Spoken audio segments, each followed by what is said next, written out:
on your face when you're moving from place to place. Good morning, good morning, morning, good morning, morning.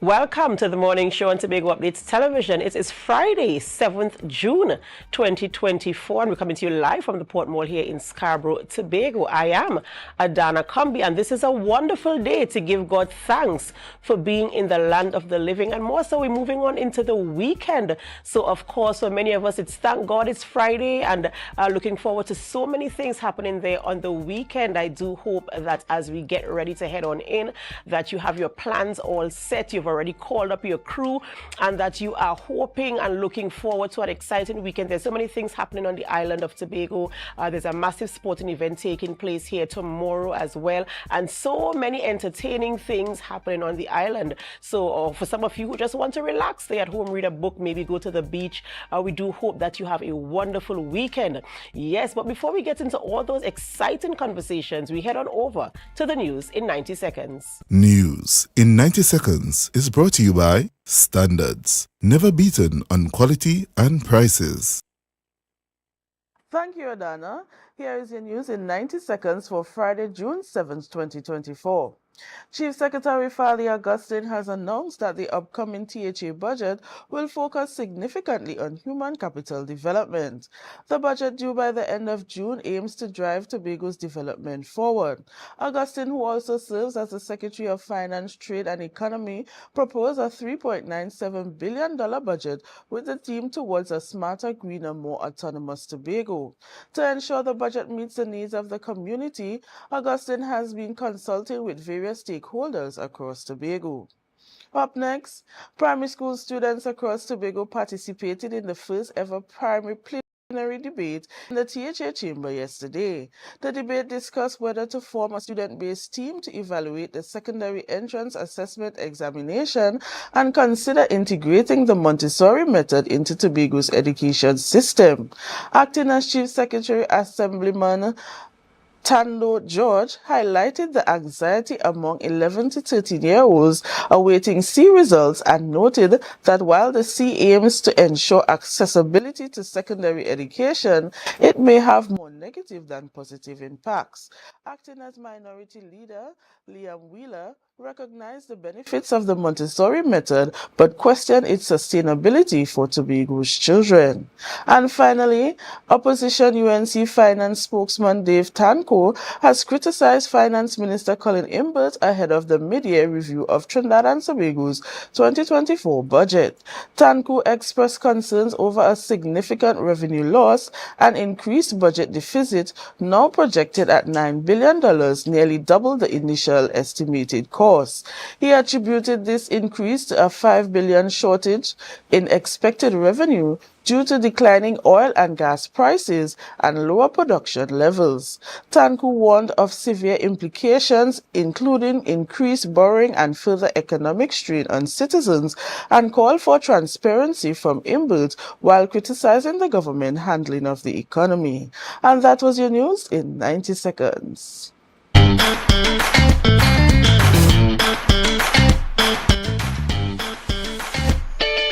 Need a fresh start? Upgrade your life with the things you want. At Standard Distributors in Canaan, life is good with zero. Get that amazing fridge, the stylish sofa with zero down and easy financing. Your dream house is within reach. Visit Standard Distributors today. Life is good with zero.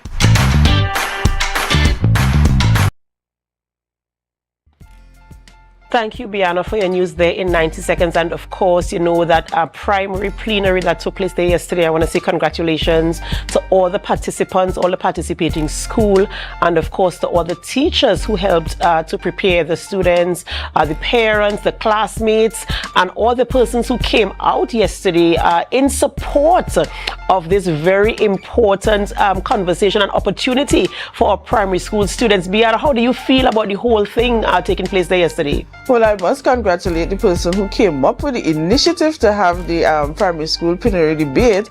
It was an awesome, initiative, and at least, give the students a feel of what exactly takes place in the house. And I must say kudos to these children. They did well. And sometimes the younger ones that we might have children, nieces, nephews, younger ones, and they want to know how things happen. And I'm so happy that they had the opportunity to sit in positions to understand how policies are formed, how discussions are had, and the things that govern us right here in Tobago. Yes. So I'm happy that they had that opportunity. Congratulations to you, Assembly Legislature, for bringing that on board and for involving and indulging our primary school age students. Congratulations there. Thank you so much, Biana. All right, ladies and gentlemen, we head on over to our birthday shout-outs.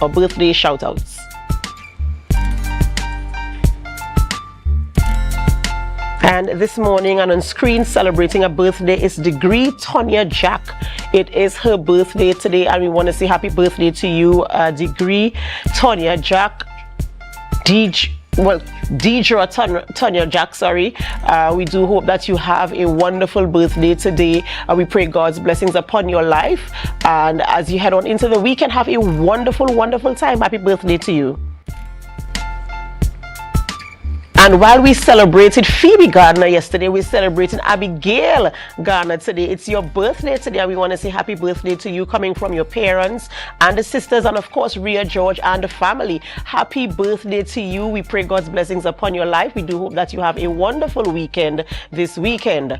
And on screen and celebrating a birthday tomorrow, it's a birthday in advance. We have the one, the only Aklima Kombi. And yes, just in case you think the name sounds familiar, that is one of my relatives, my sister, in fact. Happy birthday going out to you, Aklima, from all of us, all of your siblings, your parents, your nieces, your nephew, everybody, your daughter, everybody. Happy birthday to you in advance. We pray God's blessings upon your life, and we do hope that you have a wonderful weekend. In fact, if at all you know Aklima, you know that she's going to celebrate in fine style. A fine lady she is. So happy birthday to you. And all of you, the celebrants who are celebrating this weekend, as you head on into the weekend. Those of you, if we didn't get your photos, but you are celebrating over the weekend, we want to wish you a happy birthday, a safe weekend, an enjoyable weekend. Go out, enjoy the beach, a stroll in the park, a ride off a bike, whatever you like to do, whatever you enjoy. We do hope that you enjoy your birthday, and most importantly, create memories with your loved ones, or even if you want to spend time by yourself, journaling, whatever you do. Happy birthday to all of you, and God's blessings upon your life. All right, you might be wondering, who are we having conversations with this morning?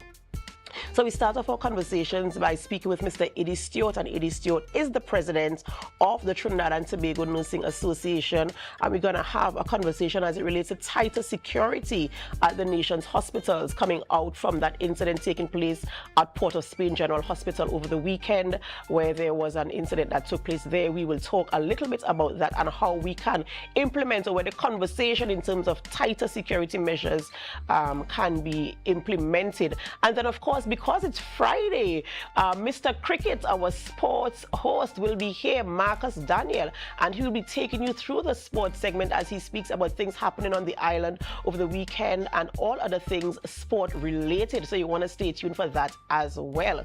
But of course, before we start all those conversations here, we have to go for a short break. And as we go for this break, of course, we invite you to help us share the live, share the live, share the live. We'll be right back.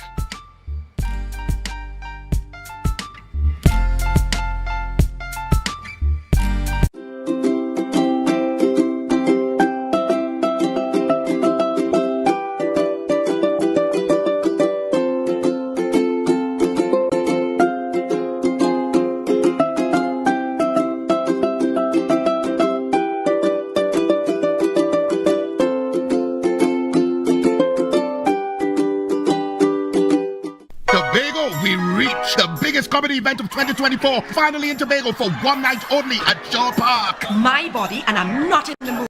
Yeah, but you haven't been in the mood for the last 6 months. Love is a walk, which played to sold out houses across Trinidad, is coming to Tobago for one night only on Saturday, June 8th at 8:30 p.m. You promised this would be the last time. Yes, I tell you, this is the last time, I swear. You sure about that? Tickets for Love is a Walk available at the Shore Park Complex daily and at advertised outlets. Check social media for details. Shore Park, Saturday, June 8th.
Put a smile on your face when you're moving from place to place. Good morning, good morning, morning, good morning, morning. Welcome back to the morning show on Tobago Updates Television. I am Adana Kambi, and we begin conversations this morning with speaking with Mr. Eddie Stewart, and he is the president of the Trinidad and Tobago Nursing Association. This morning, of course, we want to talk about security measures. We want to talk about incidents that took place at the Port of Spain General Hospital and how we can implement tighter security at our nation's hospitals. Good morning, Mr. Stewart, and welcome. A pleasant morning to you. Thanks for having me. Of course, a pleasure. I know this is a very, very important conversation.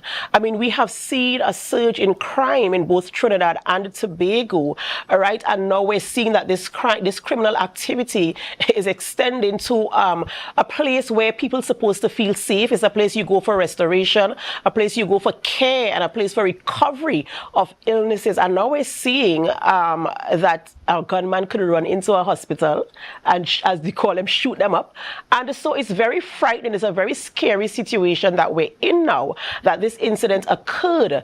And so we're trying to figure out what are the security measures. First and foremost, what do we have now? What is implemented now firstly at the Port of Spain General Hospital and at hospitals across the nation, as it were? Because I mean, I know, as you know, everybody knows you can walk into a hospital.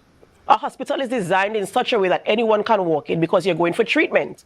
But in terms of security measures, what is put in place as we sit here now to ensure the safety of the staff, the premises, the patients who come in for care? Is there any standard type of security that we can rely on, as it were? Yes.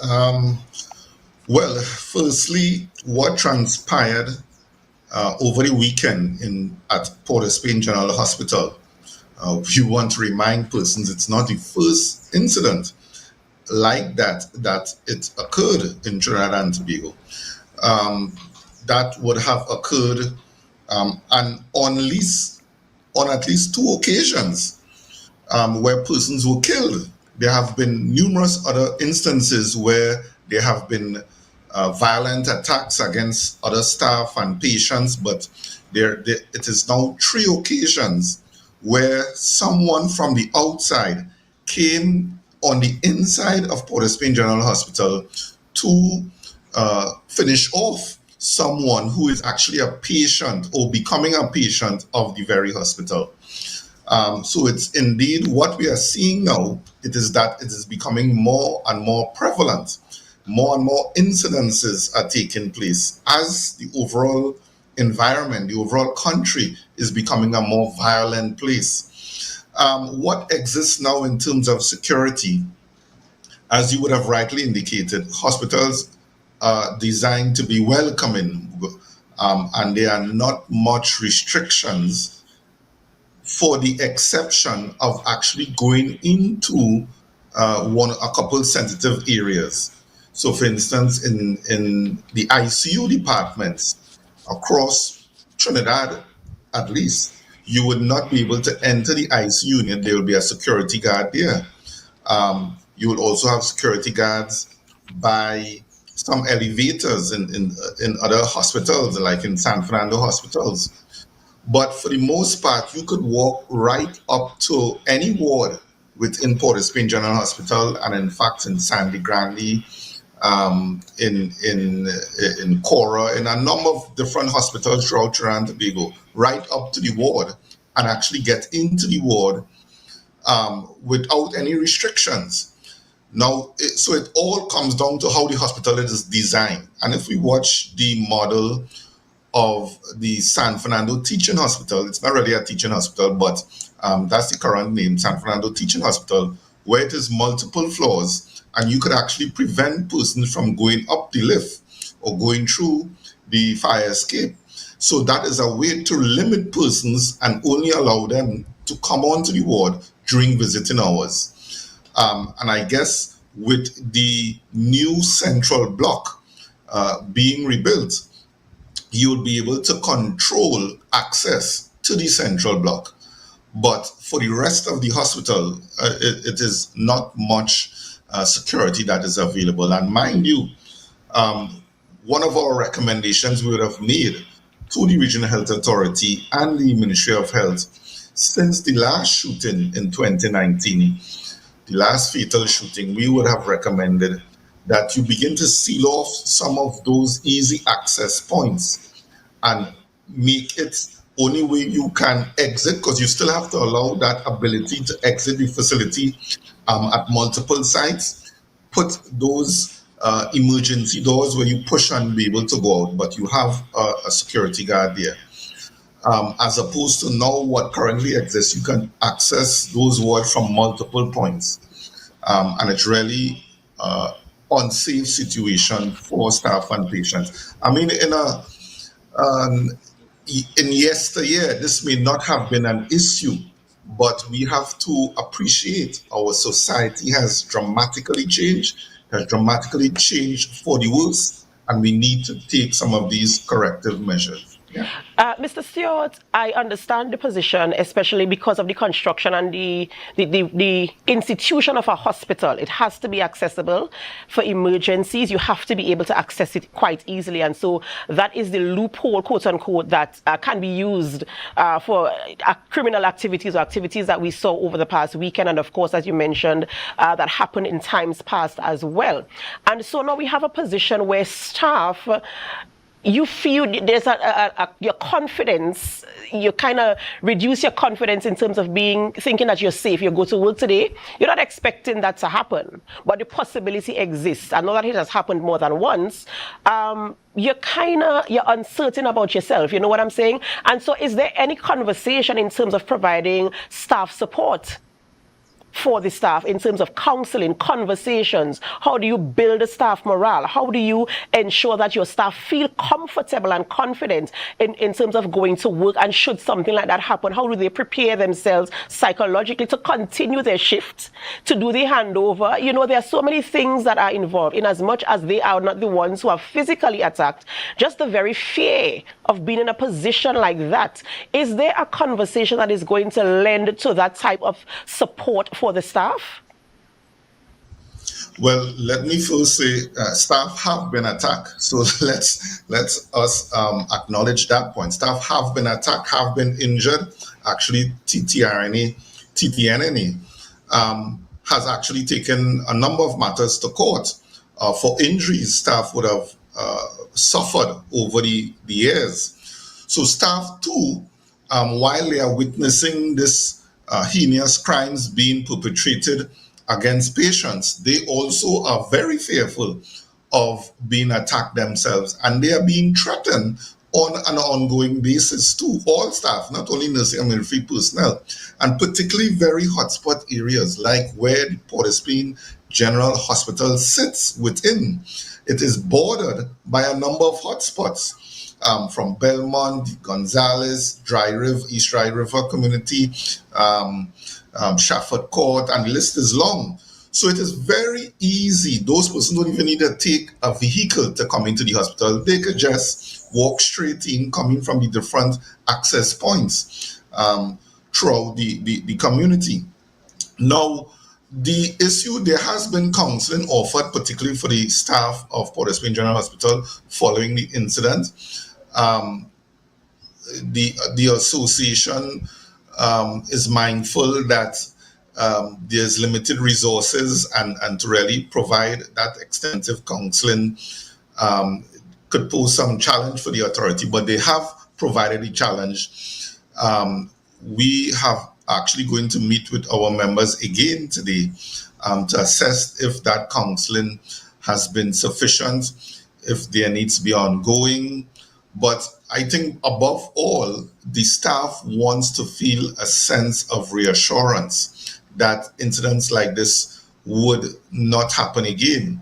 And that is why we're calling for a couple of things. One of those things is there should be visible police presence ever so often. So we're saying the same police patrol that goes through Port of Spain community, they should come into the hospital, show themselves, actually sign a register that they actually visit, and there should be no less than 24 visits over a 24-hour period.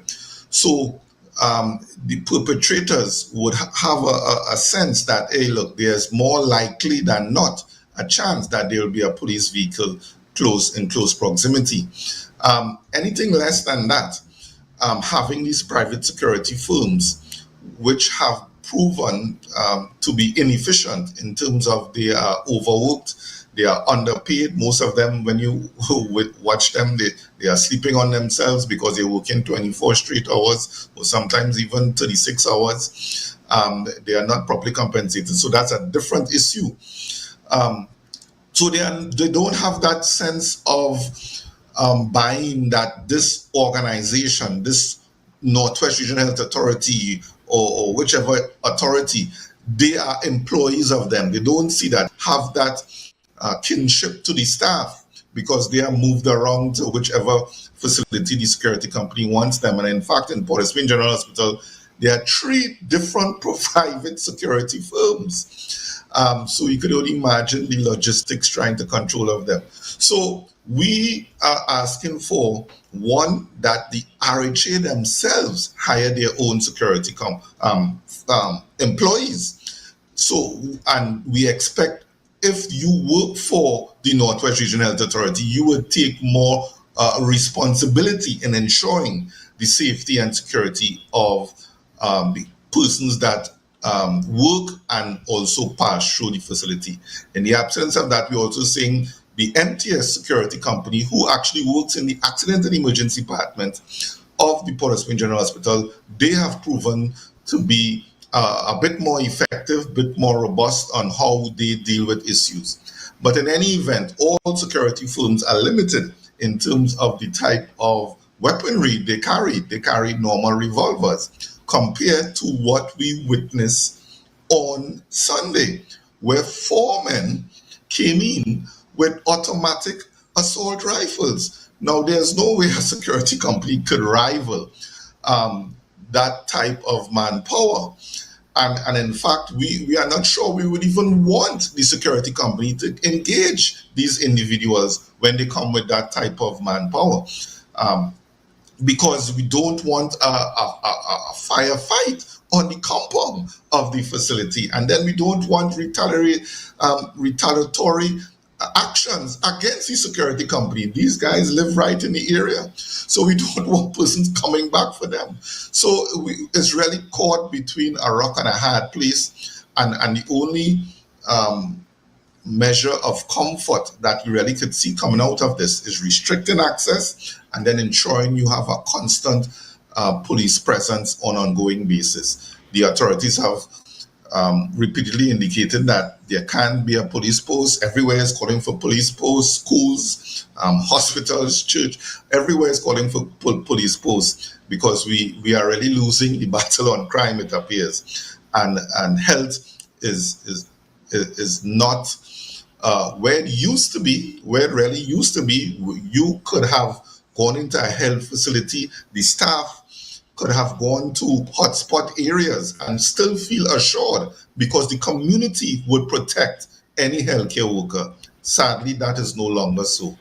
Mr. Stott, we're really in a catch-22 because some of the things you mentioned in terms of the securities officers only having basic revolvers, and you don't really want to have a return fire because now you're changing the face of the institution, which is the hospital, a place where people go for care, a place where people go to be restored back to good health. And so you don't want to turn it into, that type of situation. But at the same point in time, you also want to protect staff, you want to protect patients, you want to protect everybody who is on the compound. So it's really a conversation that must be had moving forward. Consultation must be had. The minds have to come together to put strategies in place to determine what the security officers or the security firms are expected to do. There must be a measure of accountability. Yes, the criminal elements are there and they will do whatever it takes because that is what they do. But I feel as if there must be conversation, there must be consultation, strategies must be implemented. The same way strategies are implemented for general crime in communities and wherever else. We must have some type of healthcare, if I could call it that, healthcare, policing or security, as it were, to protect those who are going for treatment. Because now you don't want somebody to be sick and ailing and afraid. You understand? To go to a healthcare facility because something might happen. I mean, it's a one-off. It happened sometime in the past and it's happened again. It might not happen for another time, but then again, it might happen today. You just don't know. And so we don't want to create that measure of fear in our populace. So we want to ensure some type of engagement. I'm hoping that you can, be the voice that brings the stakeholders together to have the conversation and implement strategies that will allow for us to feel that measure of confidence again in the healthcare, the hospital facilities in Trinidad and Tobago as well. Ladies and gentlemen, we speak with Edie Stewart, President of the TTNA here in Trinidad and Tobago as it relates to security measures at hospitals. Thank you so much, sir, for joining us this morning and bringing that insight to us. All right, ladies and gentlemen, we have to take a short break before we go into our sports segment, which is coming up next with Mr. Cricket's Marcus Daniel. Yes, he is in studio and ready to bring all the updates for you as it relates to sports. And if you know Marcus, he's always excited to talk about sports, and so much is happening. Even I am aware of what is happening in the sports arena, so I know he's bubbling with excitement to share with you today. So stay with us. And as you stay with us, of course, we invite you to help us. Share the live, share the live, share the live. We'll be right back.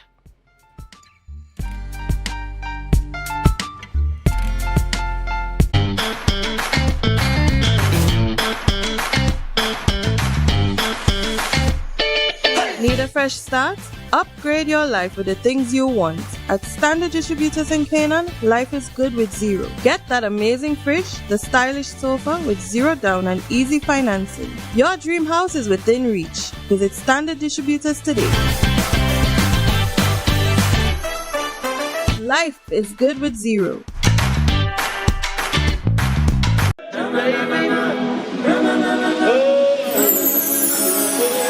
I can't live without you, I can't be without you for too long.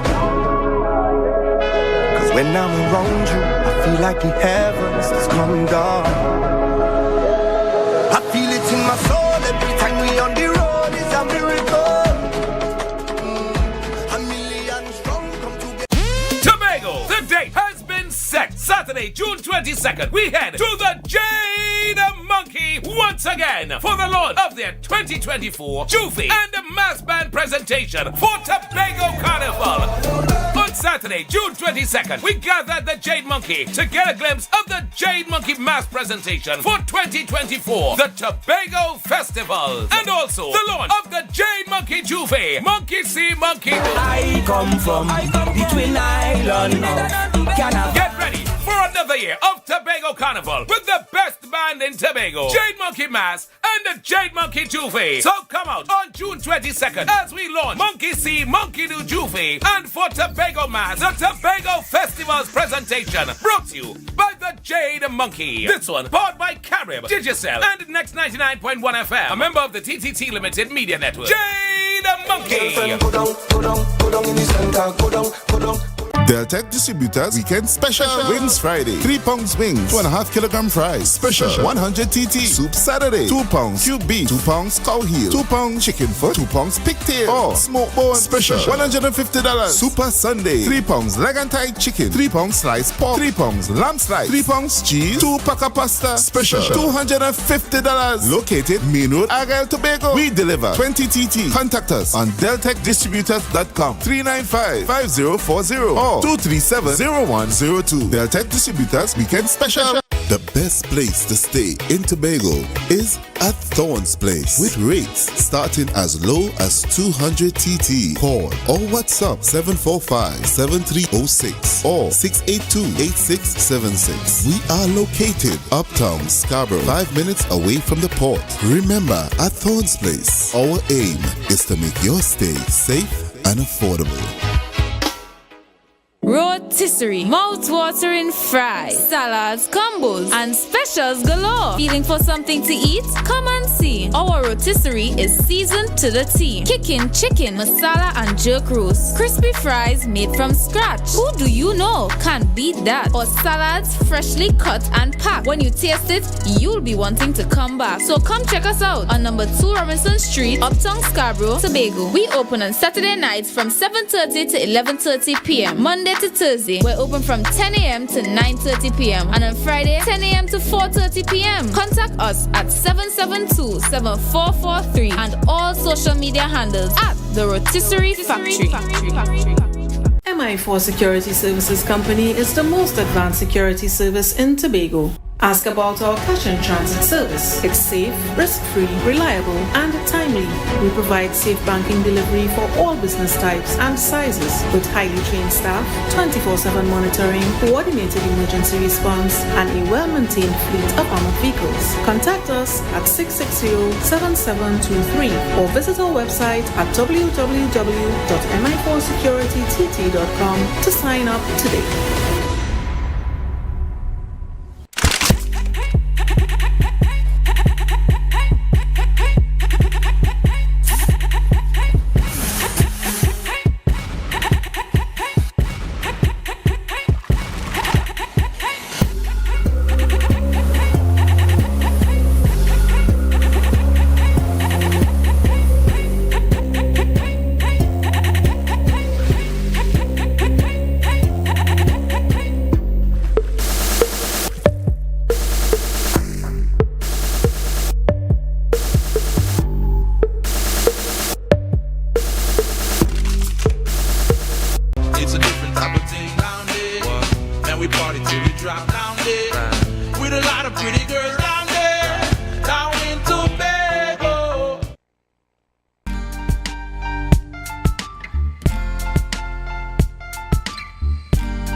Put a smile on your face when you're moving from place to place. Good morning, good morning, morning, good morning, morning.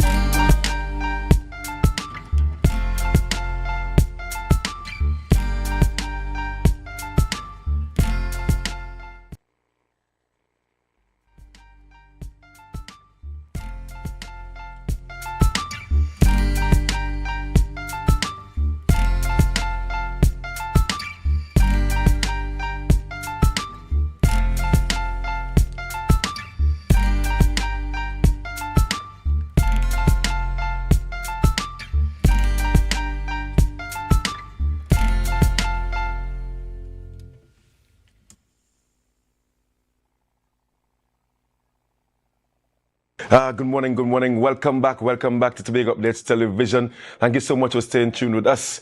Of course, we are into the sporting segment. I want to thank Adana, of course, for holding down in the first half hour. And we are on time this morning, 7:30. We're going to have a full half-hour discussion where sport is concerned. Already have the guests, the first set of guests with us on set. I want to say good morning to them. I have fellas out of the Ball Blasters Academy. Yeah, Ball Blasters, good morning to you guys.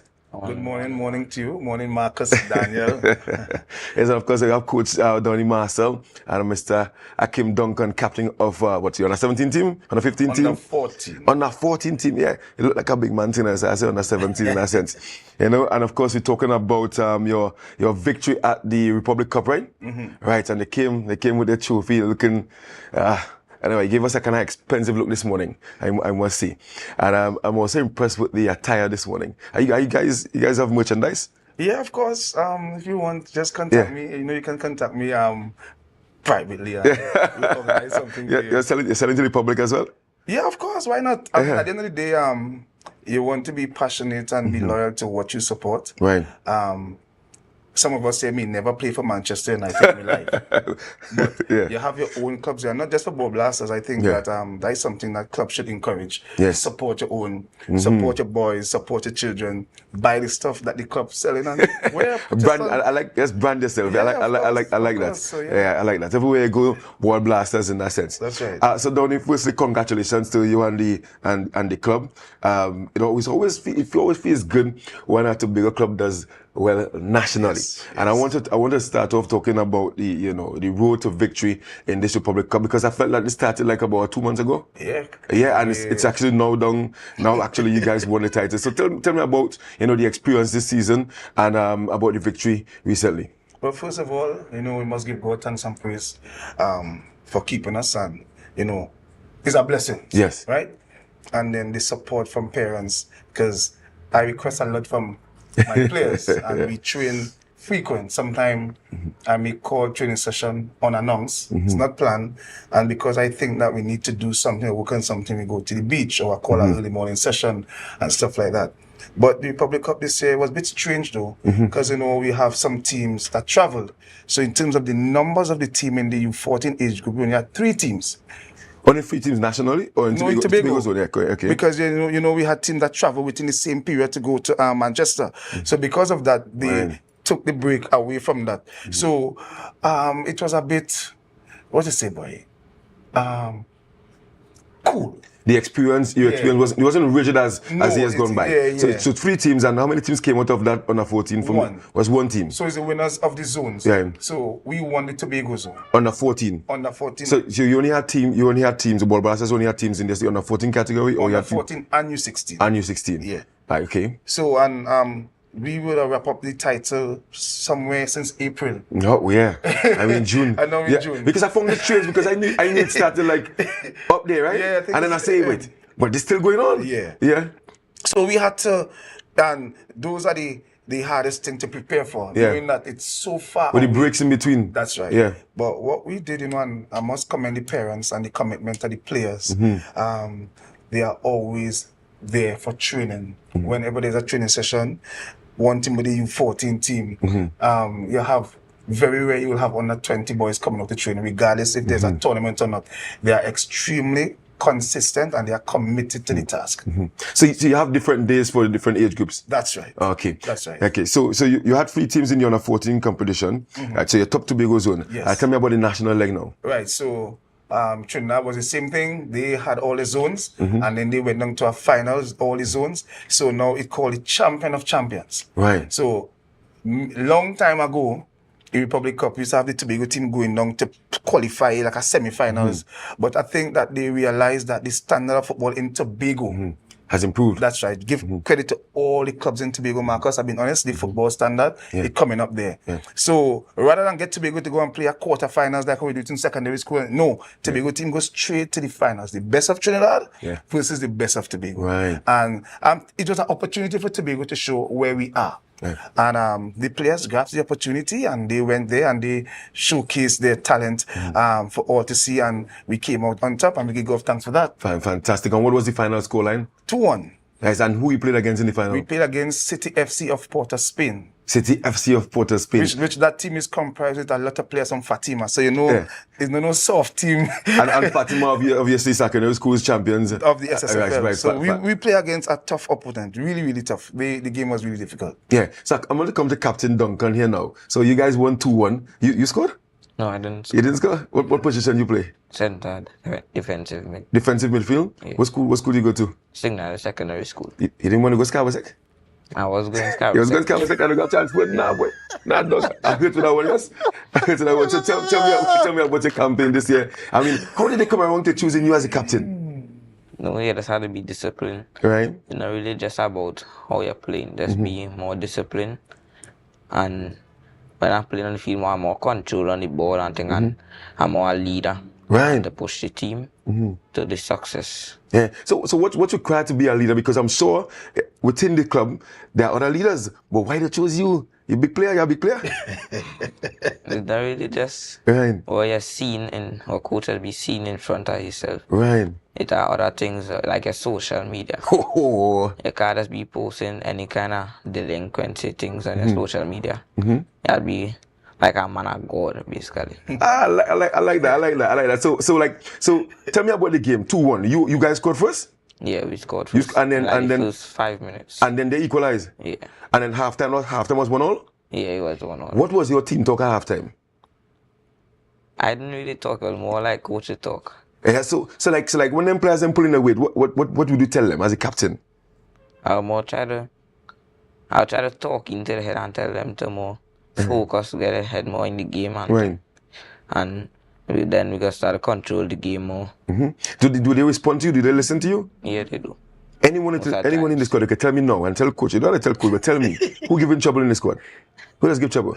I don't get trouble. No, get trouble. I like that. I mean, you want to be a professional footballer? Yes. Any club in the world you back? You support any club in the world? Man City. Man City? Let me move from you, right? Can we get the game? Can we take now? And of course, I saw recently, right? You guys obviously changed homes. Yes. When I say change home, you guys were based at Montgomery and based at it's Canby, right? Yes. Canby. So tell me about that move and how has that impacted the Ball Blasters Academy? Well, of course, because we were at Montgomery, which meant we had to share the field with Bethel United, so we had particular days to train. Now that we are in a space that we could call our own, now we could structure the training session differently and we can train a bit more frequent, and there's no clash, there's no conflict. Right? So with that said, now it puts us in a position where we could do things how we want to do it, when we want to do it. You understand? Because normally when you use the grounds that owned by the division, you have to request permission to use the ground at certain times. So that has been a really good blessings for us, because it was a blessing, but we did not see it. It was beyond our wildest dream. And when the opportunity came, we had meeting with the owner of the property, and he was impressed with our proposal and what we wanted to do, because there were other persons, the land was up for sale. Let's put it like that. And other persons, wanted it, but what we gave him was enough for him to just buy into our vision, and we got the grounds, and we are grateful for that. Fantastic. And obviously, as Akim mentioned social media, I do follow you guys on social media, and I saw that you're a scout recently as well. Yeah, well, boy, give God again a next opportunity that we did not expect. Early this year, we went into a partnership with a group from China called Gateway Athletics, which Shem Alexander, I must want to say big respect to him. And through Gateway now, what we're trying to create, because what happened, numerous scouts come to Trinidad, and they're not coming to Tobago. And Gateway Athletics always bringing scouts for the players and even college coaches as well. So I called Shem and I said, Shem, listen, I think we have talents in Tobago, and not every time we can come down to Trinidad. So why not create a partnership where whenever this opportunity comes to Trinidad, bring them to Tobago? And he came, he looked at Ball Blasters, he saw what we did, and he was impressed with what we did.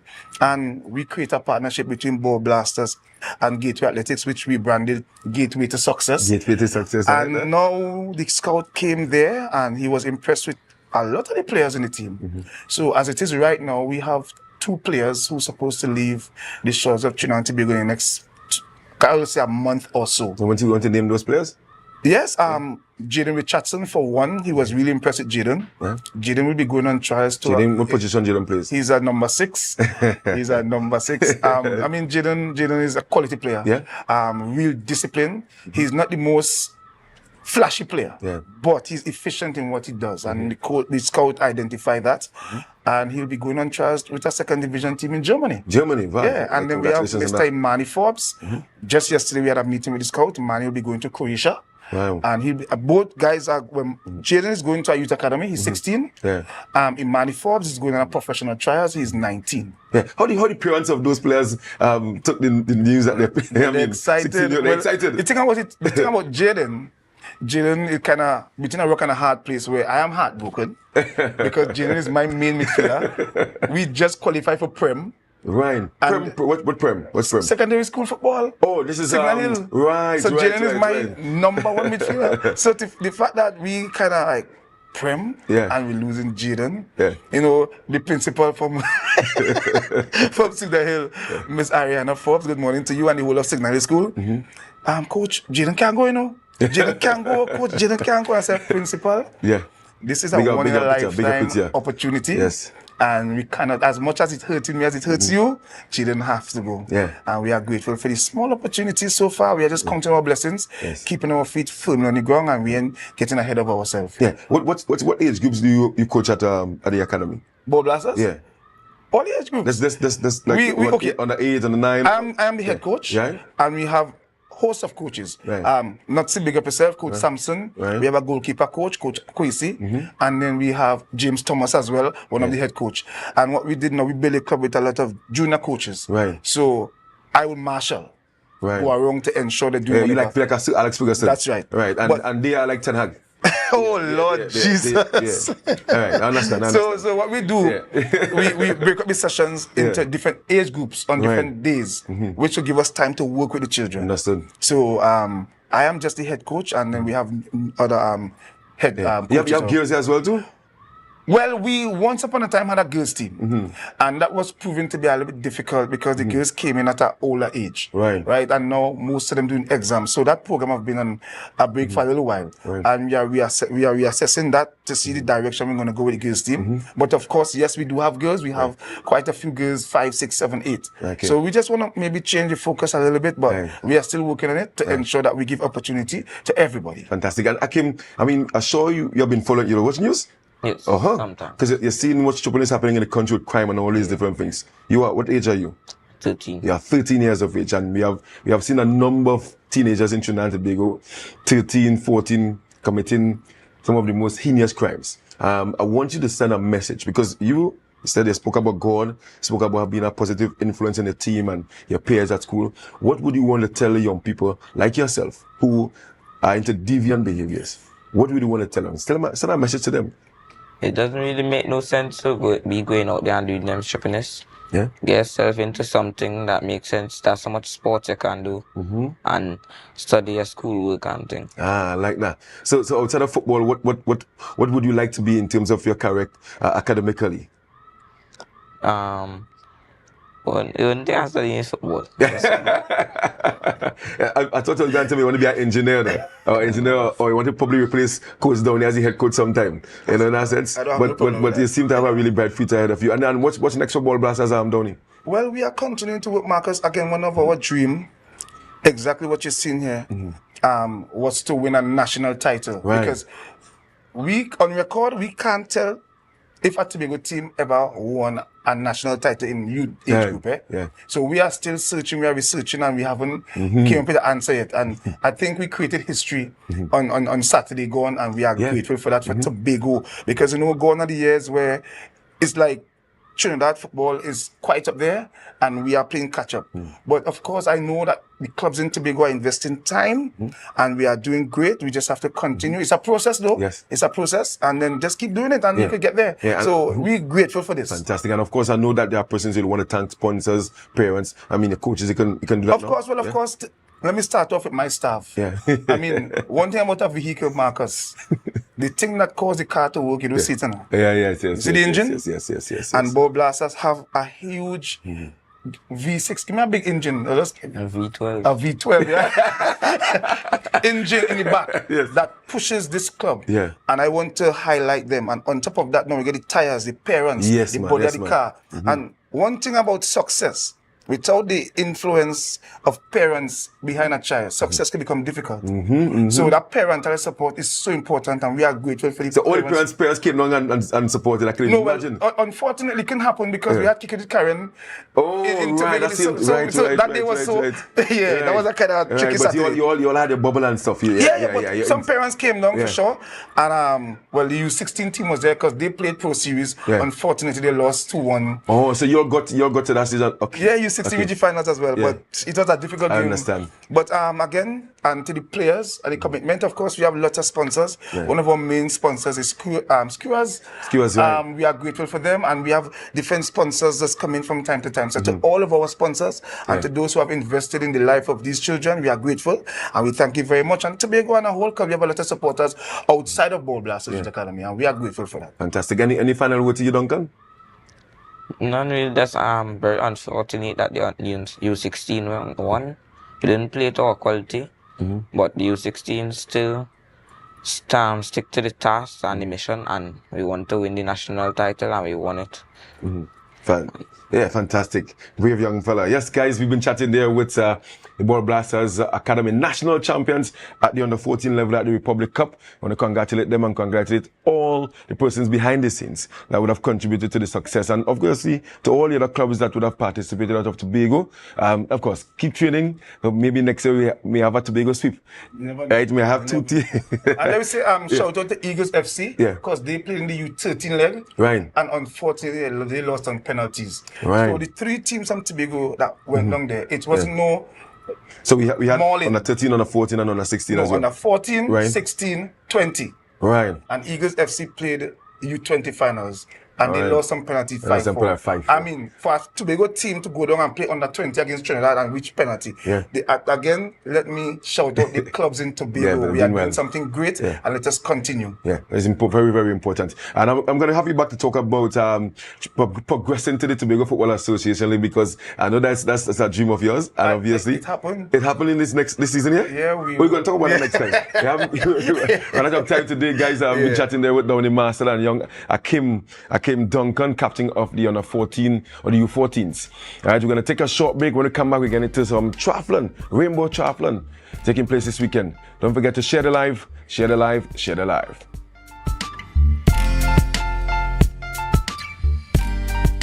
Tobago, we reach the biggest comedy event of 2024, finally in Tobago for one night only at Shaw Park. My body, and I'm not in the mood. Yeah, but you haven't been in the mood for the last 6 months. Love is a Walk, which played to sold-out houses across Trinidad, is coming to Tobago for one night only on Saturday, June 8th at 8:30 p.m. You promised this would be the last time. Yes, I tell you, it's the last time, I swear. You sure about that? Tickets for Love is a Walk available at the Shaw Park Complex daily and at advertised outlets. Check social media for details. Shaw Park, Saturday, June 8th.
fresh start?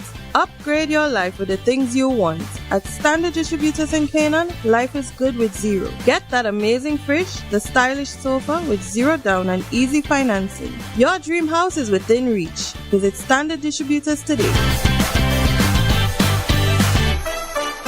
Life is good with zero.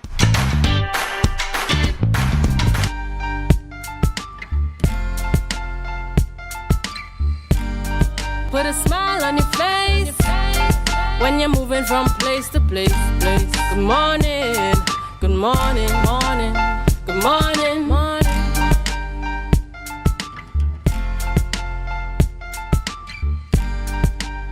Hi guys, welcome back, and thank you so much for staying with us here on Tobago Updates Television. Into the sporting segment, I want to thank Downey Marcel and the Ball Blasters Academy for, of course, coming in and sharing all the good news, and congratulations to them once again. Now we're going to jump into some swimming, talking about the Rainbow Cup happening this weekend, obviously, down at Blackrock. I know when Blackrock people hear about Rainbow Cup, some does get excited and some does be very disappointed. I want to say good morning to Mr. Gooding. Thank you so much for joining us this morning. Everything set for the Cup? It's coming along, yeah. We're in our final preparations today. A lot of the infrastructure has been put in place, so today is just finalizing, making sure that we have pulleys to keep the roads blocked off and safe for the participants. Just all the small fine tuning. That's what. And all the athletes in the country already. They're on their way. A lot of them showed up yesterday. Some will be arriving this morning by a plane, by a boat. A lot still coming on the last ferry because people still have to work and they jump on the ferry and come over this evening. So they're still on their way to Tobago. So tell me about the logistics tomorrow, because obviously the road in some parts will have to be blocked off. So time for that, and how can the residents in the area access their homes? So I'll give you the reason why we had to get the roads closed off, because we have 350 athletes on the course. You have athletes cycling, because it's a swim, ride, run, and we have athletes swimming, and then the fast athletes will get onto the bike, and then the fast athletes will be on the run. So you have we eventually had runners and cyclists going one way, bikers and runners coming another way, and then you're trying to squeeze cars and all that stuff. It became a hazard, and then I said, I'm not gonna wait until somebody get knocked down and dies on this course, because that'll be the last time I ever put on a race over here. And this can be considered an international event. It is an international event. Yeah. I mean, when you look at the start list, we have regional, international.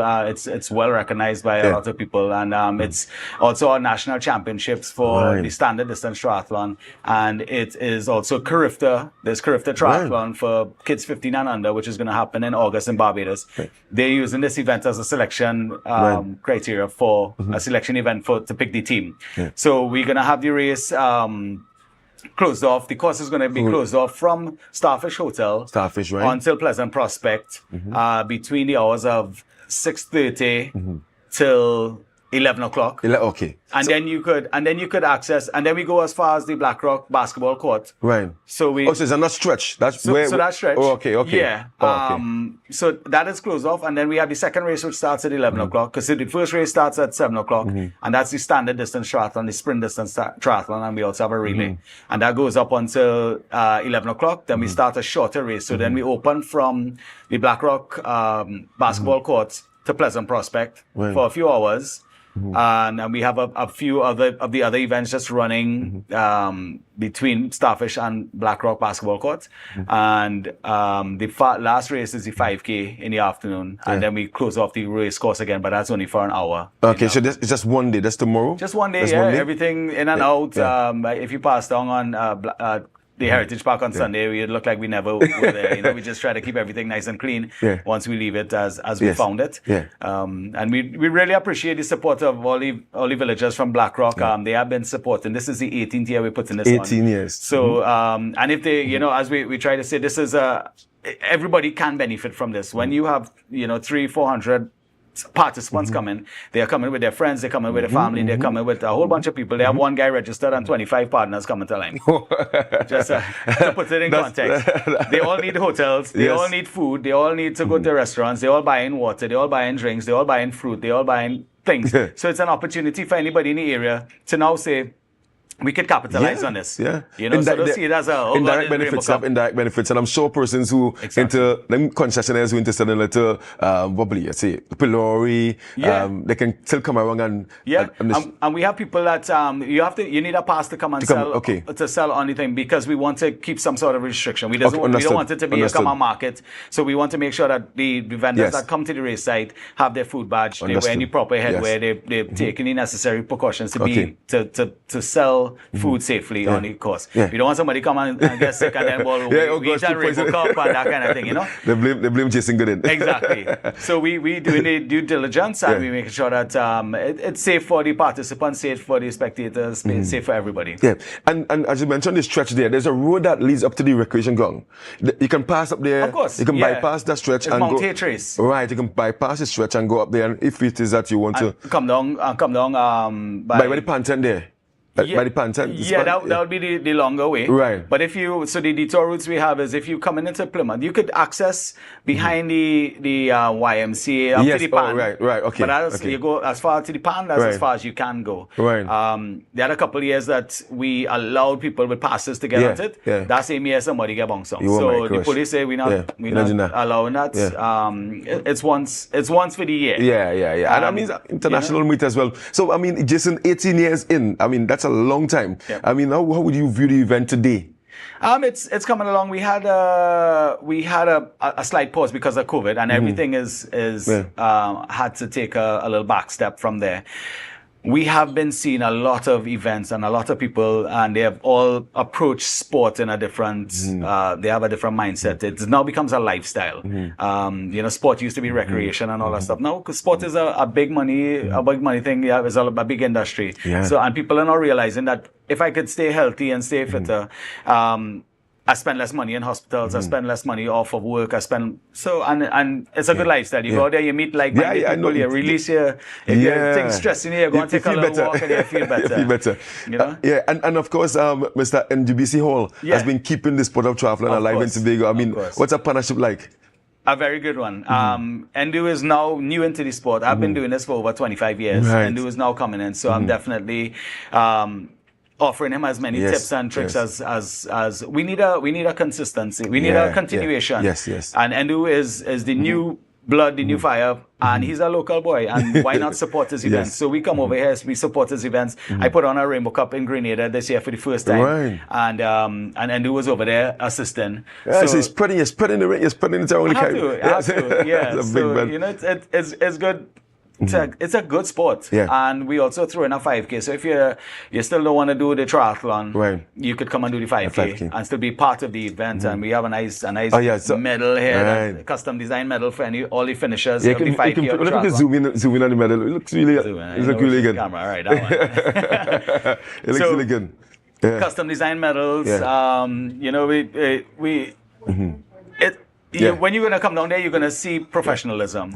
Everybody says I'm a perfectionist, but you have to be a perfectionist. If they have things here and there, big concrete billiards and all that stuff, I will go out of my way to make sure that it's safe and spectator friendly for everyone, participants and spectators. Yeah. So tell me about the countries that we can expect tomorrow.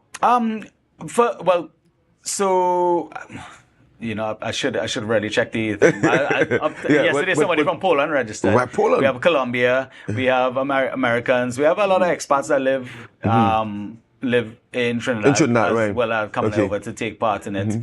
We have a team from Grenada that are coming over. Some youngsters, they're doing it for the first time. A couple of South Africans. So they're just all over the place, you know. And I haven't really gone after them. I used to go and source athletes and say, come to the island, try to get them to come down, once they have a good social media presence, because we want them to, I don't need the top athletes to come here, right? I need guys that are pretty decent. Our guys give them a little challenge, but I want them to come to Tobago, enjoy it, have a good experience, tweet about it, and get them coming back in the future and get their friends coming back to Tobago, because it's not about what we make this time. It's about people having a good experience so Tobago can generate revenue. It's a beautiful island, and I'm not sure why we don't push more sport tourism and more tourism. And I mentioned Grenada because I live in Grenada now, right? So, and Tobago, Grenada is very keen on having this event, and you can have one in Grenada, but we want to mention this one. We need to give this one. I have to thank my sponsors who supported me, M&M Insurance Brokerage. Okay, fantastic. Odyssey Timing, a couple. Yeah, look at that. That's perfect. You know, the Division of Sport, Big O's Ranch, Trinidad and Tobago Triathlon Federation, B Mobile, Subway, ATP Performance, Blue Waters, Classic Awards, Universal Ambulance, Baby Stop, Dairy have been supporting the event for a long time. And, we really want to give kudos to them.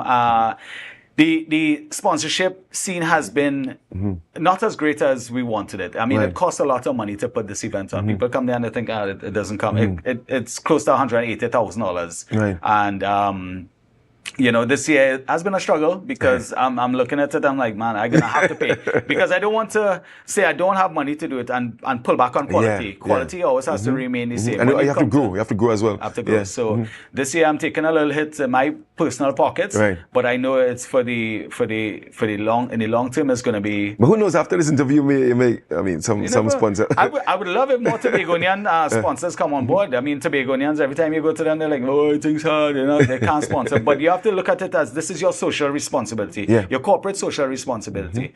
You have to do some things to develop Tobago. You have to do things to develop Tobagonians.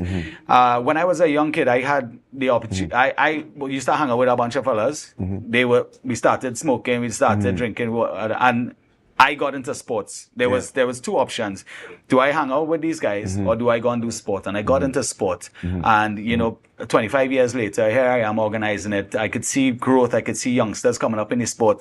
And they're remarkable young fellas. Even if you don't make it to the Olympic Games, the things you learn from sport would be discipline, would be hard work pays off, would be if I don't win, I don't fall and kick a tantrum. I learn how to deal with reassessing and coming back, training better and all that stuff. So there's always benefits to sport and wish we get more support for it. Fantastic. And before you go, let's repeat again the time we're starting tomorrow. And of course, welcome to Tobago to come down tomorrow to support. Yeah, definitely come down to support. The first race starts at 7 o'clock. That's the sprint and standard distance triathlon. We have the youth triathlon and the try that starts at 11 o'clock.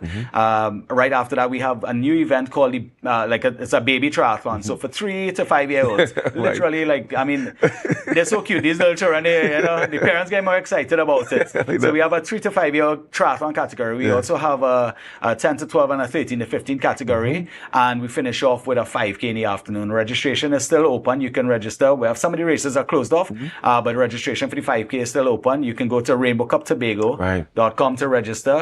Everything is online. We don't do the whole paper thing again. So go there. All the information is on our website. Go register. If you're not interested in participating, definitely come down and support it because you're going to be blown away by the show that we're going to put on tomorrow. Fantastic. Looking forward to it. Rainbow Cup Triathlon happening tomorrow here in Tobago. 18 years. Wow. Outstanding achievement there by Mr. Gooding and his team. So, guys, we have been chatting with Managing Director, right? Anywhere from garbage man to organizer. Yes. Thank you so much for coming. Thank you so much for coming through. And of course, I wish you guys good weather tomorrow. And Tobago, go out and support. Let's go out and support the thing. Sport tourism. Yeah, we're trying to build that vibe here in Tobago. So, again, go down there and support, and to the villagers, let's bear with them for the day. We're very hospitable people here in Tobago.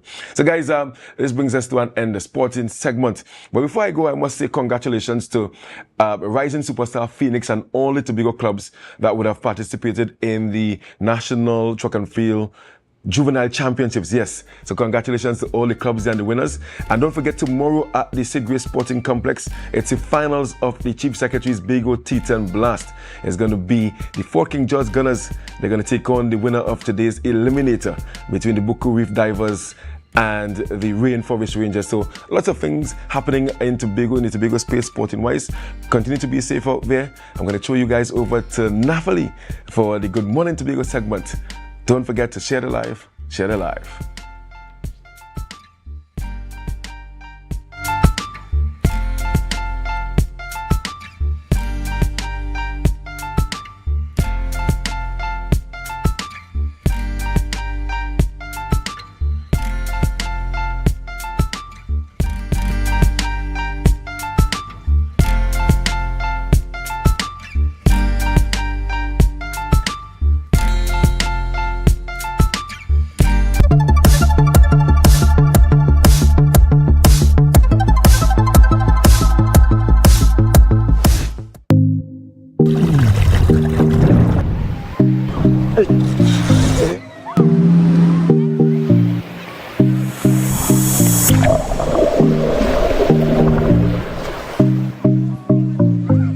We have not had a shark attack in my years of scuba diving and being in the marine environment. We have never had an encounter such as that one. So we have to understand why is it that this happened, and understand that, listen, you know, these creatures, that's their home, and being in the water as a diver and even as a swimmer, one of the inherent risks is encountering one of these creatures. Yeah, so I don't think that is a worry, but I think it's a wake-up call for us to make sure that we equip our lifeguards, equip our emergency responders, so that they know in the unlikely event of an incident like that, we know what to do. As divers, we would see sharks once in a while, but most of the time it's what we call provoked or unprovoked occurrences. So when we see them, they tend to avoid us. They don't like the human contact at all. We are not part of the ecosystem, so they don't know us. So the fear isn't there. The fear is mutual. They are more scared of us as we of them. Okay, so we just have to respect the animal.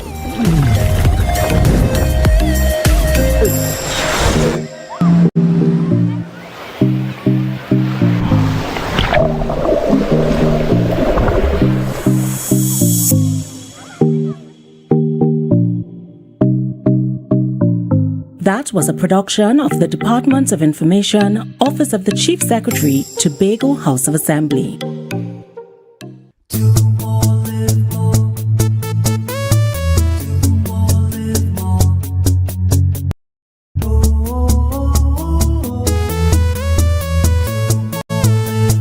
This is how it's gonna go.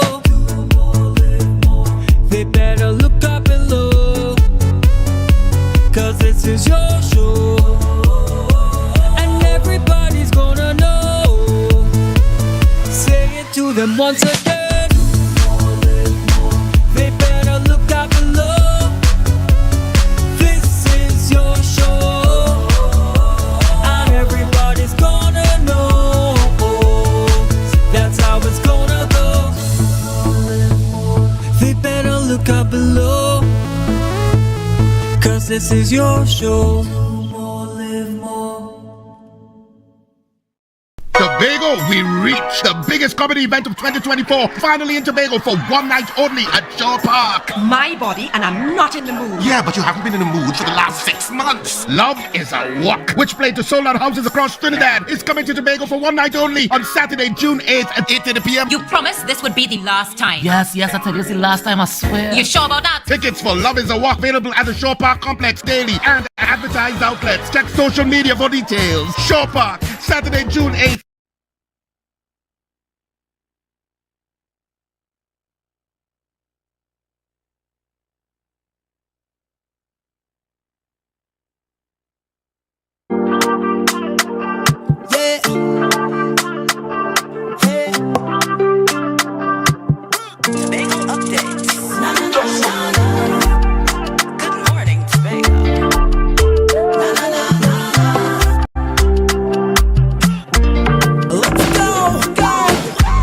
It's a brand new morning, rise up to a brand new dawning. As the passion start to rise, the energy fill the skies.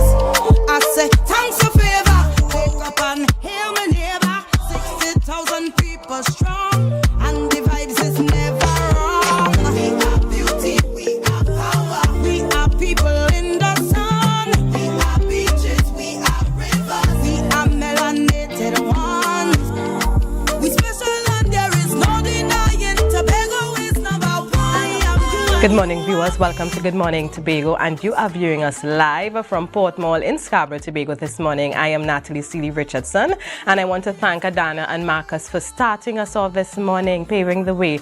And we continue, of course, with our interesting conversations, and let's start you off with our news in 90 seconds.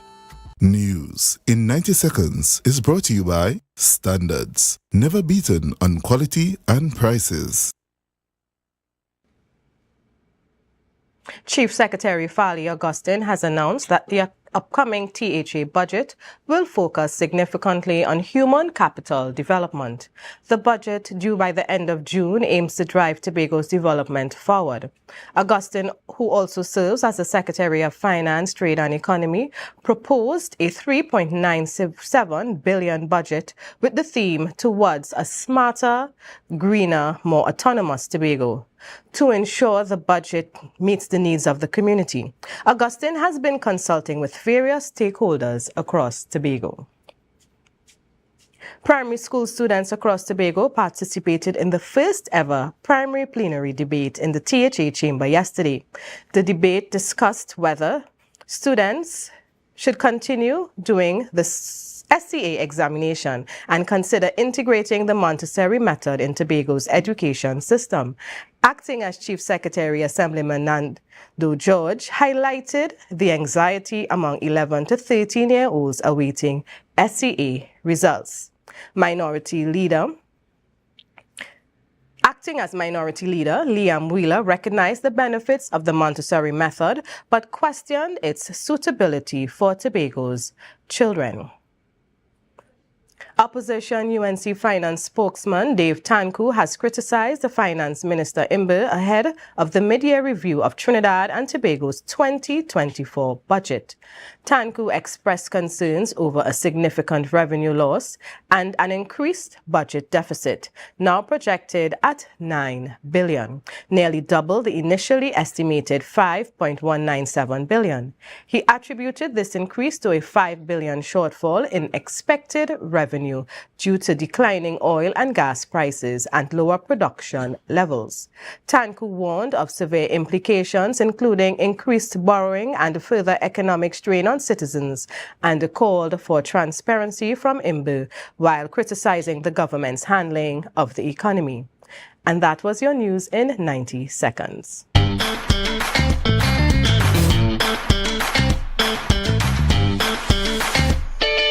Need a fresh start? Upgrade your life with the things you want. At Standard Distributors in Canaan, life is good with zero. Get that amazing fridge, the stylish sofa with zero down and easy financing. Your dream house is within reach. Visit Standard Distributors today. Life is good with zero.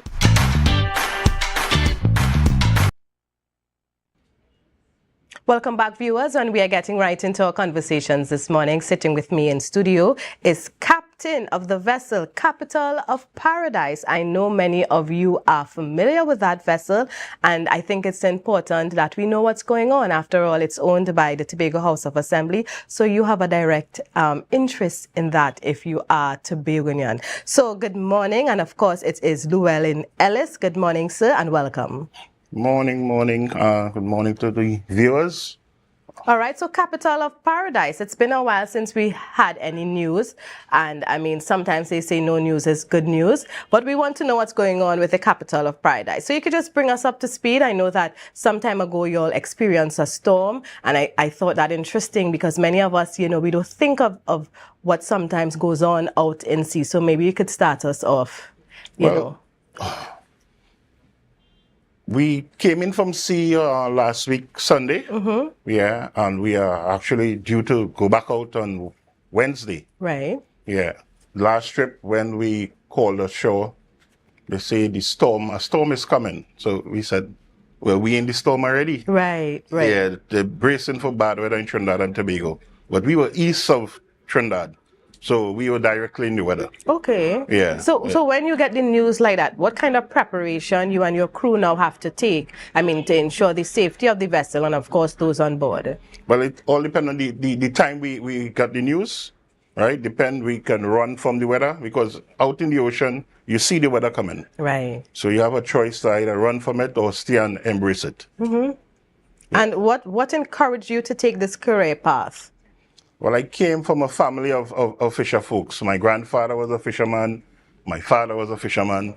So My mom didn't want me to be a fisherman, but you know how it runs in the blood. It's in your DNA. You can't help it, right? It's what you know.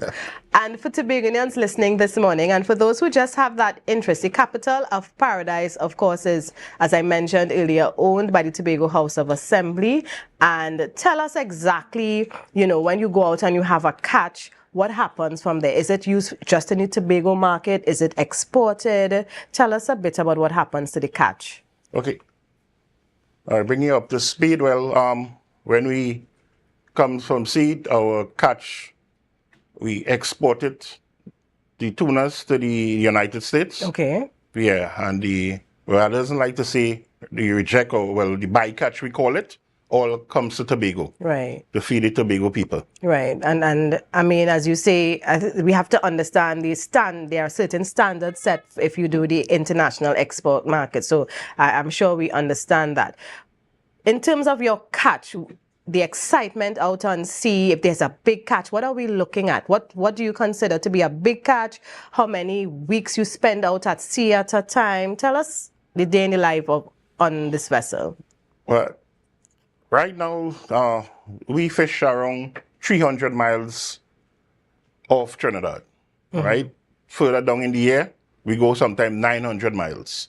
You look back and you see Brazil. We run 7 days just to reach a fishing ground. Okay. Yeah, but when you go so far, sometimes it's just 3 days and you hold a 10,000 pound of tuna and you come in. Right. Yeah, so it plays on you mentally, but the crew, you try to keep them homely, right? So on board the boat, we have DVDs, we have air condition, you have everything that you need at home. Only thing you don't have is your wife with you. Right. We have everything else. So try to keep you mentally stable.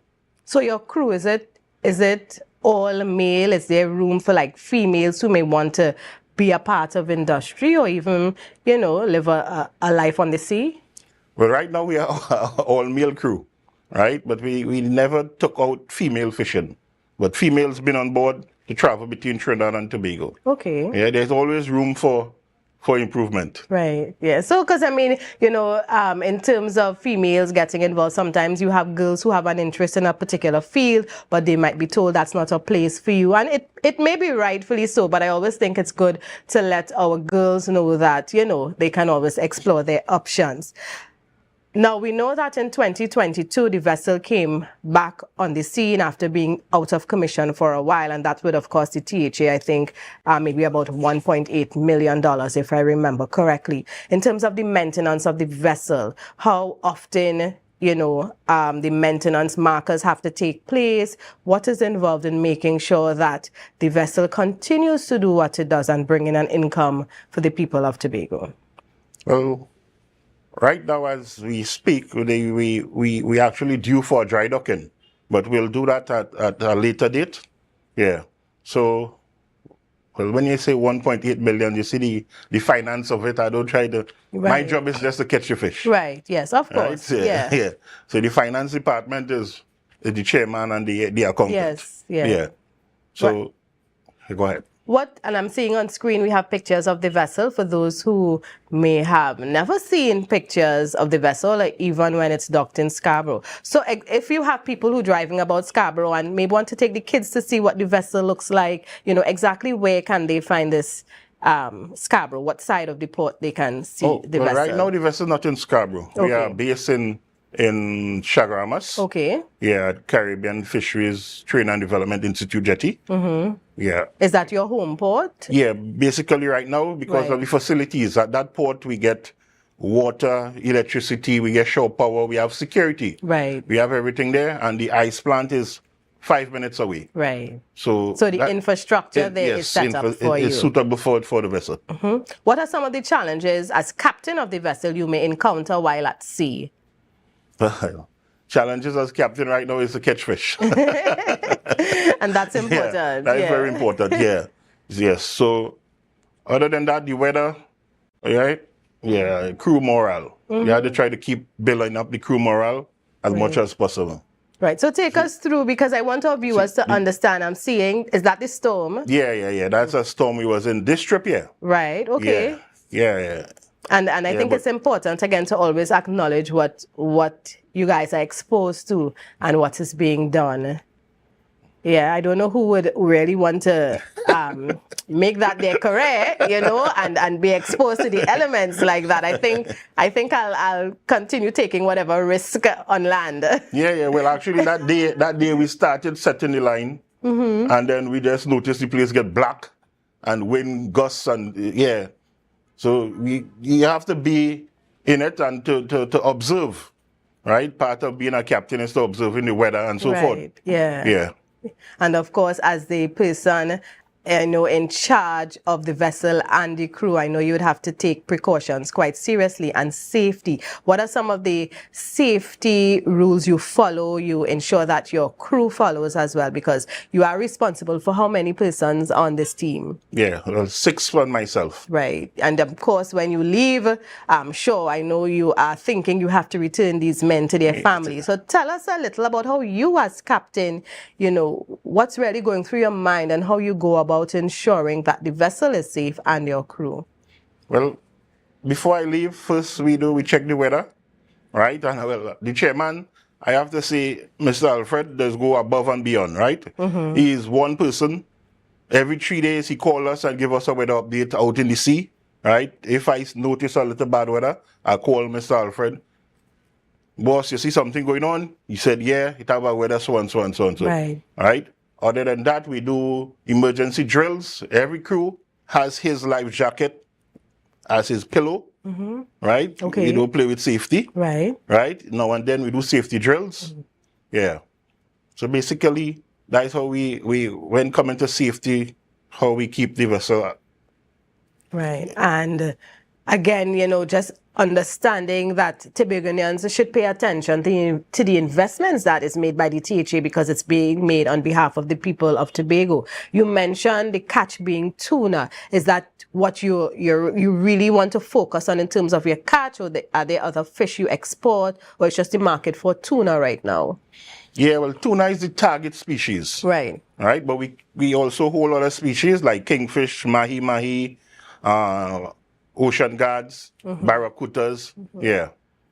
And in supplying your overseas market, the other catch, are they sought after, or is it mainly tuna? No, the overseas market only look for tunas and swordfish. Right. Yeah. And how do you determine in your catch what goes for the export market? What's the criteria you use to say, well, okay, this can qualify for us to export? Okay. Well, before when we catch a fish, you see like on the video just now, that was a living fish. All right? So a living fish, when you come back to land, we go to land and ice. That is the facilities which transship our fish for us. Right. Right? And in there they have a fish plant where they grade the fish. Okay. Right? So a living fish will give you sometime a 1+ or a grade 1. Right? The fish that not suitable, sometimes from 2 to 2H and like that, that's how they grade the fish. Okay. Yeah. So that determines what's exported. Yes, what export. Because sometimes the buyers say, we don't want no 2 steady. So we have to take them back. Right, yeah. And for parents who might be more open-minded, because we know that there's a shift in terms of career choices for young people. You see a lot of our young people moving away from some of the traditional careers, doctors, lawyers, that kind of thing, and they are more into the arts. You know, just exploring what's really out there. If we have a parent who is so open-minded and may say, you know, I can see my son or even my daughter becoming captain of a fishing vessel, you know, what would you say to that parent or even that child who may be listening to us this morning? I would say, well, you have to born for it, yes? Because, I drift away at sea already. I spent 3 days in a pirogue by myself. Right. Out in the ocean. When I come back, Mom begged me not to go back fishing. Right. And I would understand a mommy's perspective. Yeah. She even got that work from in Trinidad to stay away from fishing. Right. But the work was on a fishing boat. Right. You couldn't. So yeah. Yeah, you can run, but you can't hide. You can't hide. Yeah. So it's something, of course, very dangerous. And again, sometimes I think we just take so many of these things for granted, even for our fisher folk from our villagers, you know, who would go out, catch and offer their catch for sale. And sometimes we don't really understand the work behind it all and to pay a fair price for, you know, their catch. And I was hoping that you didn't mention that so scary element of being captain for those who may want to veer that way. They are always the brave ones in the set who say, I love the water, I want to be out. So I want to thank you this morning for spending time with us and just bringing us updates. So the capital of Paradise, it is around, it is doing what it's supposed to do. It's being manned by Captain Ellis and his crew, and they are hard at work. So they have a few days off and they are back at it again from Sunday? Wednesday. Wednesday. Well, the crew called out on Sunday. Okay. Yeah. Because I guess you have to do what, your preparation? We have to load ice, we have to load fuel, we have to groceries. Right. On Wednesday, yeah, we're going. All right, so we wish you and your crew all the best and safety. And again, thank you for bringing us up to speed. The capital of Paradise is going to hit the seas again, and we hope that you have a good catch and everything goes well. So thank you so much, viewers. We go for a short break and we will return soon.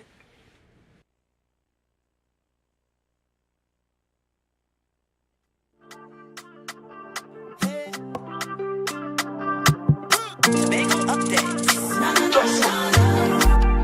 Good morning, Tobago.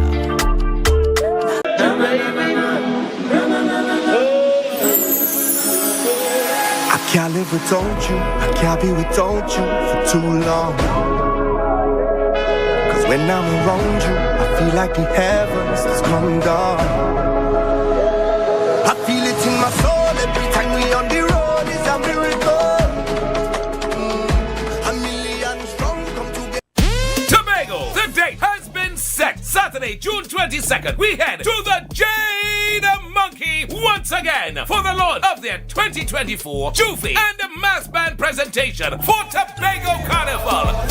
On Saturday, June 22nd, we gather at the Jade Monkey to get a glimpse of the Jade Monkey Mass presentation for 2024, the Tobago Festival, and also the launch of the Jade Monkey Jufi, Monkey See, Monkey Do. I come from the Twin Island. Get ready for another year of Tobago Carnival with the best band in Tobago, Jade Monkey Mass and the Jade Monkey Jufi. So come out on June 22nd as we launch Monkey See, Monkey Do Jufi, and for Tobago Mass, the Tobago Festival's presentation, brought to you by the Jade Monkey. This one powered by Carib, Digicel, and Next 99.1 FM, a member of the TTT Limited Media Network. Jade Monkey. Deltec Distributors Weekend Special Wings Friday. 3 pounds wings, 2.5 kilogram fries. Special 100 TT Soup Saturday. 2 pounds cube beef, 2 pounds cow heel, 2 pounds chicken foot, 2 pounds pigtail, or smoked bone. Special $150. Super Sunday. 3 pounds leg and thigh chicken, 3 pounds sliced pork, 3 pounds lamb slice, 3 pounds cheese, 2 pack of pasta. Special $250. Located Main Road, Argyle, Tobago. We deliver 20 TT. Contact us on deltecdistributors.com 395-5040 or 237-0102. Deltec Distributors Weekend Special.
It's a brand new Welcome back, viewers. You are viewing GMT on the Tobago Updates television, and we are coming to you live from downtown Scarborough this morning. The weather is beautiful. It's sunny. It was a bit overcast a bit earlier, but we'll see what really happens. Sometimes it's sunny and we live on an island. In the twinkle of an eye, we get rain.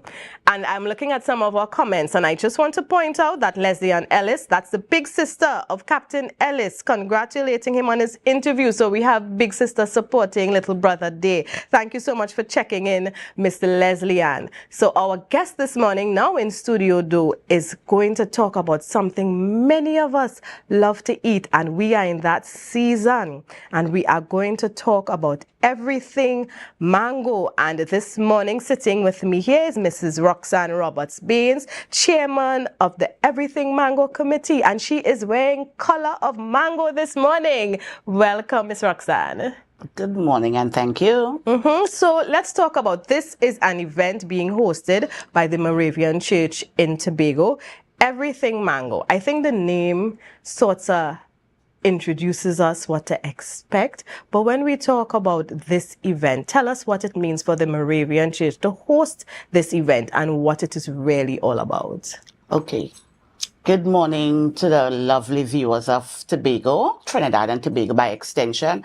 Everything Mango. When you hear Everything Mango, it's now synonymous with the Tobago Moravian Council. All right. Right? So, Tobago, the Mango Festival, we started it actually in 2022 at Buku. Okay. The Buku congregation, we actually did Everything Mango. Last year, we decided to extend it to the Tobago Moravian Conference. Last year, it was a bang. They say if it's nice, you do it twice. That's right. So this year again, we are doing Everything Mango. And this is our thing. This is a Moravian big thing. Everybody do look forward to this Everything Mango, knowing that the Tobago Moravian Council will be hosting it. So it's big for us. Right. It means so a lot tell us what day and the location of this festival. Okay. Everything Mango, I'd say it's on June the 19th, Labor Day. It's at the Food Hub. It starts from 10 a.m. It runs right through until 5 p.m. in the afternoon. So viewers, it's a holiday, June 19th. Organize the families, and what I like about this event, it's a family-friendly event. Tobago is full of events, but sometimes it's a bit difficult to find something that can cater to your entire family and children-friendly. This is one of the events. You can definitely take your children to the granny, auntie, anybody from the family and make it a day. So it's from 10 a.m. you said? 10 a.m. until 5. Until 5. And we know mango is a thing we love, so you can't walk in there 4 o'clock and expect to get thing, right? You have to be on time, and it's at the Food Hub in Scarborough, right opposite the Shore Park complex. If you are not sure where it is and you're probably visiting us and you're viewing this morning, tell us what we can expect when we come to Everything Mango. Ooh. That's it. We can expect mango meals. Yes. So I'm going to start with the meals and I'm going to come down with the preservatives. Yes. So we have all the meals we are going to be incorporated mango. So you'll have the Caribbean mango rice. You have mango barbecue chicken, mango barbecue pork. We have fish. We have stew pork. Right. So the menu is going to be cuckoo, callaloo. We're going to be having noodles, pink beans. So that is for the meals. Right. The fish meal goes at $60. All pork meals go at $55. Chicken, $50. Right. Right? So I'm just going to turn here and I'm going to give you the preservatives. Yes. We have mango wine, mango jam, mango slushy, mango smoothie, mango pepper sauce. We have mango juices, red mango ice cream. Have you ever heard about red mango ice cream? No. All right. So you know you have to come. Yes. So we have red mango, mango anchow, mango cheesecake, mango chow, mango sponge cake, mango cupcake. We have curry mango, mango chutney, mango bread. You have right. I mean, it does say everything mango, and so that you list. Ever had mango bread? If I ever had mango bread? No, I've never had mango bread. So you see, you have to come again. Definitely. Right. We have mango fudge, mango sugar cake, palori with mango sauce, mango cheese, mango balls, mango ice, mango tarts, And mango sweetbread. All right, so viewers, if you love the mango, it is time to explore some other food items. Maybe you didn't know it could be done and you want to know how to do it. Check out everything mango. And you know, some of the names, I heard it with other fruits like the guava cheese, and you know, I'm thinking mango cheese, this ought to be very interesting. It is. You know, and I want to give shout out this morning to Wilkinson Jr. Coca, because I have never met anybody who loves mango. Like my husband loves mango, I have one of my sons love mango, but this gentleman, if he would love this festival, and I have to encourage him to go because I've never met, and those of you who know Wilkinson, know he's always posting about some mango adventure on Facebook because he just loves it. So a special good morning to you, Wilkinson. And everything mango, you know, for the person, because we do have persons who don't really like mango. I don't understand that, but I know there are some people who don't like mango. How would you encourage them to still come out and be a part of this festival? Yes, you could still, even though if it doesn't like mango, at least you could still have a mango meal, because even though we are doing everything mango, we are catering as well for the persons that doesn't like mango. Right. So because it's all inclusive, we are catering for everyone. Right. Hopefully they'll be converted after. I mean, because if you don't like mango and you go to an event called Everything Mango, some kind of transformation must take place somewhere in there. You know. So tell us again, in terms of, remind us the date, the time, and also, is this a free event or do we have to pay an entrance fee? All right, lovely. This event is a free event. Just walk with your money. Yes. Walk with your money to buy your stuff. The only things that you're going to be paying for is the things that you are buying. Right. We also have entertainment as well. All right. So when you're coming, you're just not coming to buy food. We're having entertainment. So we have entertainment starting from 12 until 5. Right. So we have loads of entertainment. So you could come spend the whole day. Right. So bring the family out. Yes, this event is not you just coming, you're buying your food and you go. You come, you mingle, you conversate. You mightn't see somebody in a while. Right. You could say, long time me ain't see you. Yes, yes. You know, you come and hear. Yes, definitely. And what about other activities maybe? So you have the entertainment, of course, the food is going to be there, the mango is going to be there. Any other activities that we can look forward to? What we have as well, other to the entertainment, the mango, we have a jingle competition. Oh, nice. So we are also having a jingle competition that is open to members of the church. So we could be having a jingle. Okay. What we are doing as well, despite it's Tobago Moravians, we are hosting this event. We are also hosting vendors at this event. We are not really looking for persons that are doing mango item, but maybe if they are doing something that we are not doing. Right. But we are not catering for that. So we have it open for other persons. So maybe you may know somebody that want to come and vend on that day. Right. So if they do, tell us what number they have to call in terms of getting information to register as a vendor. All right. To register as a vendor, they could call 318-3358. That's Amika. Tell us the number again. 318-3358. Okay, good. That's Amika. So they could call, and Amika will have all the information. Right. So they could register as a vendor. I think registration closed next Thursday. Okay. Next Tuesday. Right. Okay, excellent. Yes. So those of you who may be viewing and from that side of the event, you are interested in setting up a booth, you can call that number. You mentioned the jingle competition, but you said it was open for the members of the church. So is it that people who are walking in and not Moravian cannot be a part of that competition? No, because this you have to register before. All right. Yes, okay. you have to register before. So it's a competition with your, amongst your congregation. Yes, it's a competition. Right. But we will be able to hear the presentations on that day. Yes, of course, it will be performing live on that day, on D-Day. All right, very good. So as chairman of this committee, are you exempted from taking part? Because I hear you hold your little own just now when you sing there for me. Or are you going to be a part of the competition? No, I'm not going to be a part of it. Listen to me, I cannot sing to save my life. It didn't sound so at all. No, I won't be a part of it. All right, definitely something to look forward to. Again, everything mango. Now, you mentioned it started with the Buku congregation. And what would have inspired that congregation to come up with something like this and then extend it? Good, lovely. Between 2021 we were going into some serious prayer and fast. Serious prayer and fast. And this was one of the visions we got while praying and fasting. So this was birthed during a prayer and fast. Right. So when we did it at Buku, it went well. And you know, as Christians and as Moravian, we are not selfish. Right. So we decided to share it. Excellent. So that the whole of Tobago could have a taste and be a part of it.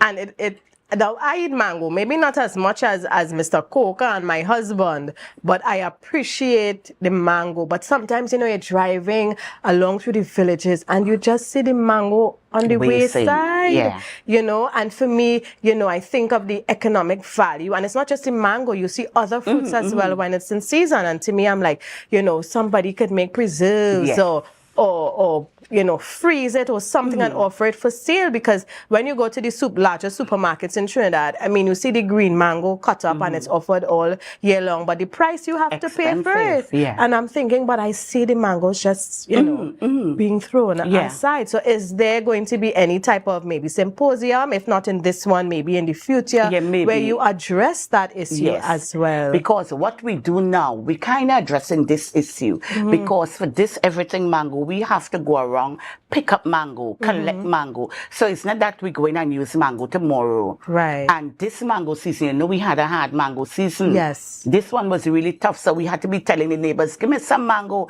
Sometime you may see mango dropping. You could go to that person and say, you know, the mango, let me pick up some mango, freeze some mango. Right. Because even if you have to go and buy mango puree in the supermarkets, it is so expensive. Long ago, we didn't have much wastage because, you know, everybody used to be under the mango tree.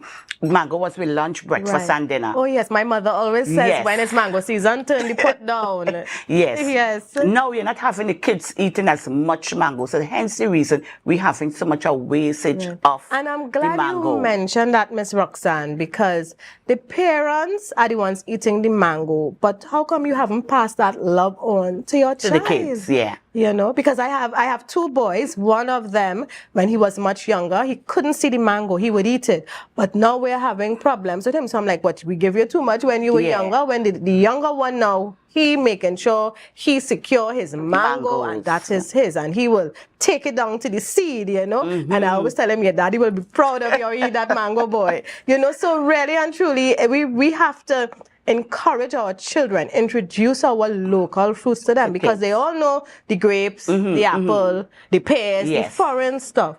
But we have the mango, and I mean the nutritional value is there as well. Because even for instance, now you will hear the kids say they will have mangoes on the ground and they pelt in the trees. They will say, I'm not eating no ground mango. And I just say, you know how much ground mango I had? Yeah, right. You know, look, for instance, me this morning, last night, the last thing I did before I went to my bed, I put 3 mangoes on my counter. Right. I said, because this morning is mangoes and breakfast before I come. Yes. But I am one of those, I must confess, we're talking here, because I am one of those, I want my mangoes hand-picked. I feel a little soft spot there. I'm not going to have that one. You know, so some of us are a bit spoiled how we deal with the mango.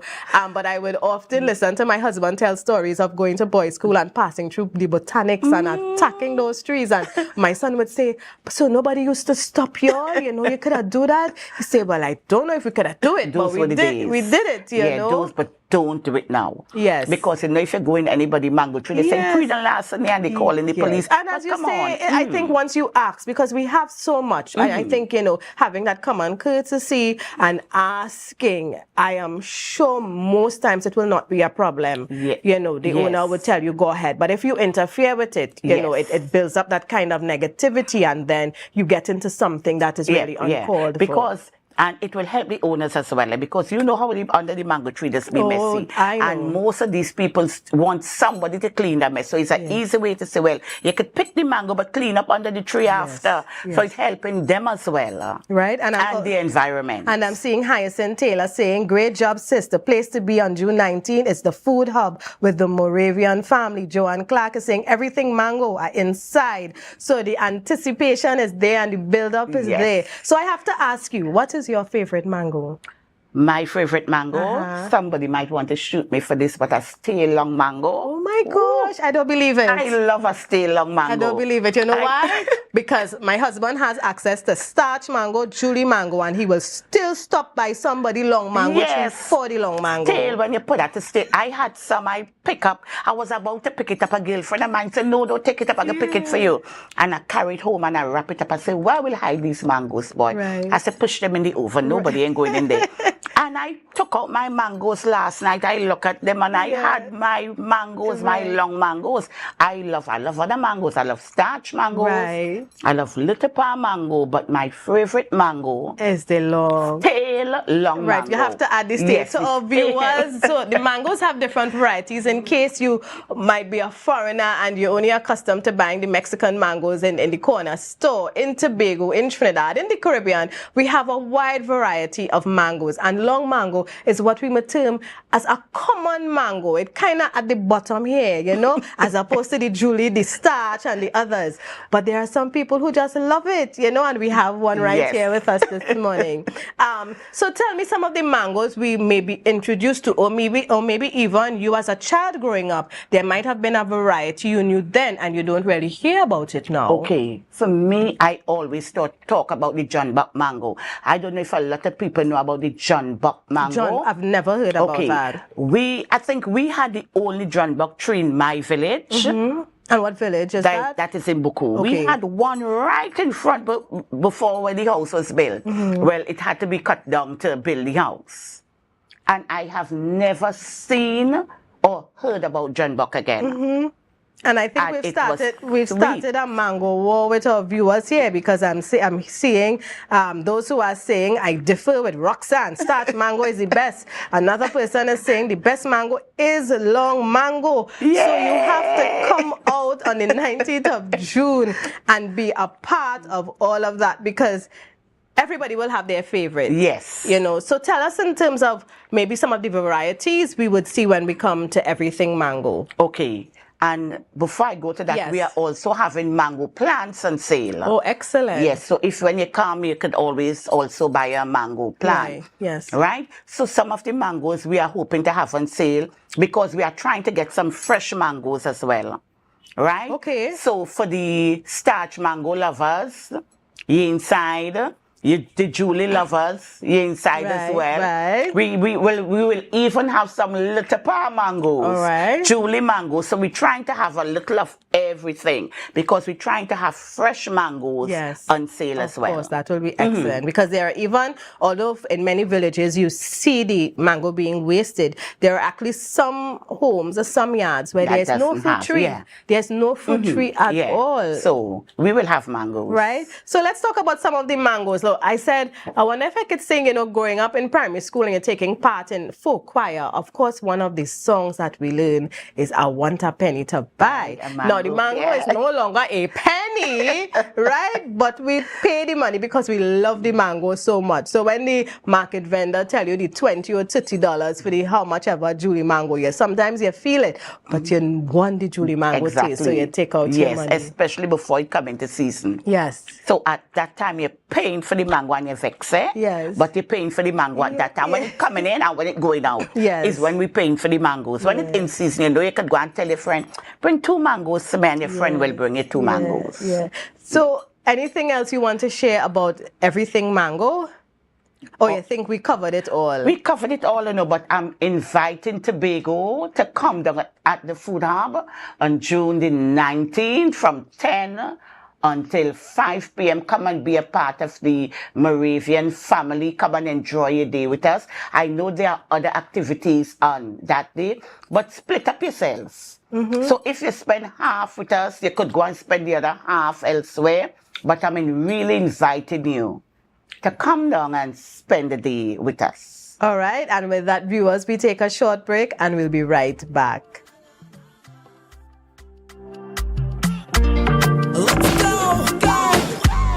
It's a brand new morning, rise up to a brand new dawning as the passion start to rise. MI4 Security Services Company is the most advanced security service in Tobago. Ask about our cash and transit service. It's safe, risk-free, reliable, and timely. We provide safe banking delivery for all business types and sizes with highly trained staff, 24/7 monitoring, coordinated emergency response, and a well-maintained fleet of armored vehicles. Contact us at 660-7723 or visit our website at www.mi4securitytt.com to sign up today.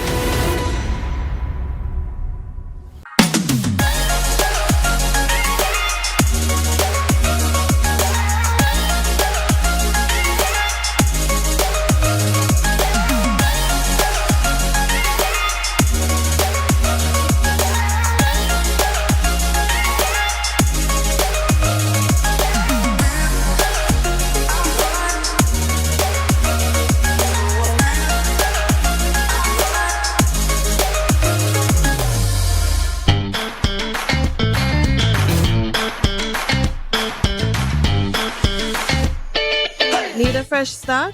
Upgrade your life with the things you want. At Standard Distributors in Canaan, life is good with zero. Get that amazing fridge, the stylish sofa with zero down and easy financing. Your dream house is within reach. Visit Standard Distributors today. Life is good with zero.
Tobago, we reached the biggest comedy event of 2024, finally in Tobago for one night only at Shaw Park. My body, and I'm not in the mood. Yeah, but you haven't been in the mood for the last 6 months. Love is a Walk, which played to sold-out houses across Trinidad, is coming to Tobago for one night only on Saturday, June 8th at 8:30 p.m. You promised this would be the last time. Yes, I tell you, it's the last time, I swear. You sure about that? Tickets for Love is a Walk available at the Shaw Park Complex daily and at advertised outlets. Check social media for details. Shaw Park, Saturday, June 8th. Rotisserie, mouth-watering fries, salads, combos, and specials galore. Feeling for something to eat? Come and see. Our rotisserie is seasoned to the T. Kicking chicken, masala, and jerk roast. Crispy fries made from scratch. Who do you know can't beat that? Or salads freshly cut and packed. When you taste it, you'll be wanting to come back. So come check us out on number 2 Robinson Street, Uptown Scarborough, Tobago. We open on Saturday nights from 7:30 to 11:30 p.m. Monday to Thursday, we're open from 10 a.m. to 9:30 p.m. and on Friday, 10 a.m. to 4:30 p.m. Contact us at 772-7443 and all social media handles at The Rotisserie Factory.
Welcome back, viewers. You are viewing Good Morning Tobago, and it's always, of course, a pleasure to spend time with you on a Friday. And we had two interesting conversations. One, of course, with Miss Roxanne from the Moravian Conference in Tobago, talking about everything mango, and what an interesting and delightful conversation that was. And I know many of you are now feeling for that mango. So, continue the office negotiation. I know those of you with the mango trees in the office, you are the center of attention because someone is always bargaining for some mangoes. But share it. In Tobago, we have a lot to go around. Don't let the mangoes waste. So bring the bag to the office. Those who want the hand-picked ones, leave them in the back of the line. And if it have a little bunks, I'm sure you could get by. So continue to share the mangoes. And remember, that event is June 19. Family friendly, so plan to be there. And of course, we had conversation with Captain Ellis talking about what goes on out at sea, sometimes to the capital of paradise, and just reminding us, that they are here and they are doing their job. Tobago is always full of activities. We know that it's kind of like the event capital between Trinidad and Tobago. We have a sporting event on, an international sporting event on this weekend here on the island, the Rainbow Cup. So, of course, those of you who are in the communities where the event will be taking place, look out for the athletes, those who are taking part. We were told this morning that some of the areas will actually be closed off for traffic. Of course, we understand why. So keep listening to, what's going on social media to get your updates. And we wish everyone a successful event, those of you who will be taking part. And, I saw the medal being showed off. So those of you who are going to have your medal, you would have earned it. And again, all the best to the participants and the athletes in that event. We are just about getting ready to wrap up this morning. And again, it's always awesome to have you viewers, wherever you are in this world, tuning into Tobago Updates. Whether you're joining the morning show or the GMT team, we just love having you. And of course, remember to check out our book club. It's back on Wednesdays at 10 a.m. So ensure you check that out as well. I am Natalie Seeley Richardson saying enjoy your weekend, but always remember to be safe. It's a brand new morning, rise up to a brand new dawning. As the passion start to rise, the energy fill the skies. I say thanks for favor, so wake up and hail my neighbor. 60,000 people strong, and the vibes is never wrong. We are beauty, we are power, we are people in the sun. We are beaches, we are rivers, we are melanated ones. We special and there is no denying. Tobago is number one. I am you and you are me. Together we stronger. Good morning, Tobago. Good morning, Tobago. Good morning, Tobago.